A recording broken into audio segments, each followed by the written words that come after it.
इस वीडियो के अंदर हम लोग डिस्कस करेंगे जी process of getting succession certificate from NADRA. ठीक है जी। और इसके 9 स्टेप्स हैं बेसिकली, तो वन बाय वन हम हर स्टेप को डिस्कस करेंगे। पहला स्टेप इसमें है application initiation and deceased details, यानी एप्लीकेशन को स्टार्ट करने किस तरह से करना है और डिसीज़ की डिटेल्स वगैरह कैसे प्रोवाइड करनी है। तो इसमें पहला जो स्टेप है वो ये है कि एप्लीकेंट जाके फ़ीस जमा करवाएगा इसकी। ठीक है जी। और उसके बाद deceased card must be marked cancelled. ठीक है, उसके बाद डिसीज़ का जो शनाख्ती कार्ड है उसकी कैंसलेशन करवाएगा नादरा के डेटाबेस से। ठीक है जी, ये 2 काम होंगे। और उसके बाद रिक्वायरमेंट्स इस स्टेप में होंगी। एप्लीकेंट जो है उसका CNIC, एप्लीकेंट बायोमेट्रिक अपनी करवाएगा, फ़ोटोग्राफ वो लेंगे नादरा वाले। उसके बाद डिसीज़्ड CNIC नंबर, जो बंदा फौत हो गया उसका शनाख्ती कार्ड का नंबर चाहिए होगा। डिसीज़्ड पेरेंट्स नेम। ठीक है, उसके बाद रिलीजन एंड सेक्ट ऑफ डिसीज़्ड और FRC। ठीक है जी, FRC होता है फैमिली रजिस्ट्रेशन सर्टिफिकेट। तो यूजुअली ये फर्स्ट स्टेप में, ये सेकंड स्टेप में आपसे ये मांगा जाता है। ठीक है जी। तो ये 1000 रुपये इसकी पहले फ़ीस होती थी, अब रिसेंटली पता नहीं अब कुछ ज़्यादा ना हुई हो बजट की वजह से, तो पहले 1000 रुपये हम देते थे, हमने बनवाया था ये। तो स्टेप 2 जो है legal hairs and asset details है, और इसमें सबसे पहले एप्लीकेंट को एक ऑथराइजेशन लेटर चाहिए होता है। ठीक है, ये 1 में लिखा हुआ है, लेटर ऑफ ऑथराइजेशन या ऑथराइजेशन लेटर। इसमें ये होता है कि एक फॉर्मेट देते हैं नादरा वाले, उसके मुताबिक आपने ये प्रिंट करवाना है किसी सादा कागज़ के ऊपर। उसमें प्रिंट करवाते वक्त आपने जो लीगल हेयर्स हैं उनके नाम, ID कार्ड नंबर वगैरह डालने हैं। ठीक है, तो वो आपके पास उनके शनाख्ती कार्डों की कॉपियाँ होनी चाहिए। फिर आप इसका प्रिंट लेंगे, प्रिंट लेके सादा कागज़ पे आप निकलवा सकते हैं प्रिंट इसका। स्टाम्प वालों के पास ये मौजूद होता है। इसकी ड्यूली टेस्टेड होना चाहिए इसे ओथ कमिश्नर से। ठीक है, फिर ये जो है इसे साइन करवाना है आपने। तमाम लीगल हेयर्स जो हैं वो इसके ऊपर सिग्नेचर करेंगे अपने शनाख्ती कार्ड वाले। उसके बाद आपका जो है ये ऑथराइजेशन लेटर जमा आप करवाएंगे, तो फिर जो प्रोसेस है आगे स्टार्ट होगा। ठीक है, जब ऑथराइजेशन लेटर आप जमा करवा देते हैं उसके बाद बायोमेट्रिक जो है लीगल हेयर्स की सारों की ऑर्डर की जाएगी कि करवाएं। ठीक है, स्टेप 2 में भी करवा सकते हैं, स्टेप 3 में भी करवा सकते हैं लीगल हेयर्स जो है। उसके बाद name and ID card of legal hairs जो है वो रिक्वायर्ड होंगे। Gender, relation with applicant, relation with deceased, religion, sect, mobile number and provider name, email ID, asset type, asset description, share of legal hairs of total asset. ठीक है जी। तो ये था जी step 2। I hope आपको ये समझ आ गया होगा। और ये जो रिक्वायरमेंट्स हैं ये तो बड़ी बेसिक सी चीज़ें हैं जो रिक्वायर्ड होंगी। ठीक है जी, अब स्टेप 3 पे मूव करते हैं, और ये है जी कि बायोमेट्रिक अगर स्टेप 2 में नहीं हुई तो स्टेप 3 में होती है biometric verification of legal heirs. Legal heir कहते हैं जी कानूनी वर्सा को, अगर किसी को नहीं पता।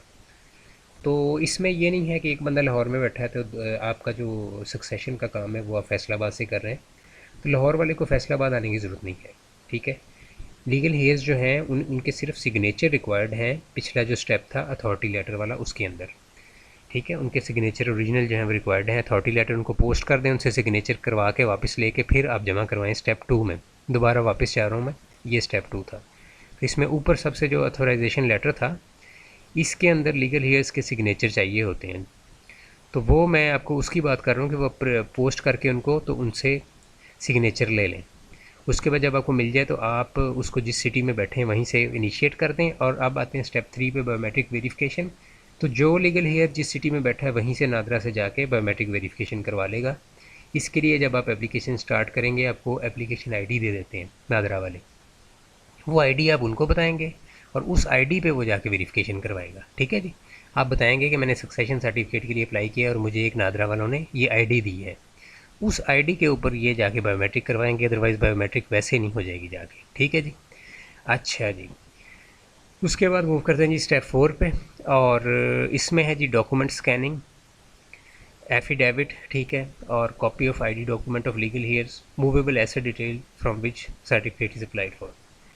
अच्छा, अब हमने जब करवाया था तो उस टाइम पे तो एफिडेविट बनता था कि जो एक एफिडेविट जो है स्टाम्प के ऊपर, उस टाइम स्टाम्प भी था कम कीमत वाला मिल जाता था, अब तो स्टाम्प भी मिनिमम 300 रुपये का है।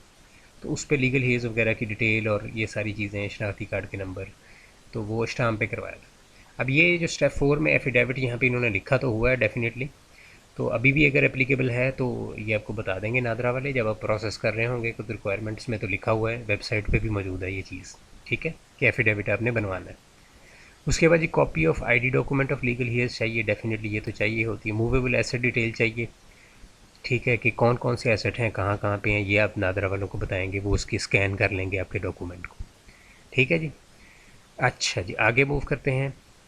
एडवर्टाइजमेंट्स इन 2 नेशन वाइड न्यूज़पेपर्स है स्टेप 5, इंग्लिश एक और एक उर्दू में, ठीक है। तो ये अब आपको इसमें इस स्टेप में भी वो आपको गाइड कर देंगे। तो ये 2 एडवर्टाइजमेंट्स आपने देनी, इसका फॉर्मेट होता है, ठीक है, उस फॉर्मेट के मुताबिक आपने देने, खुद से नहीं एडवर्टाइजमेंट आपने देने।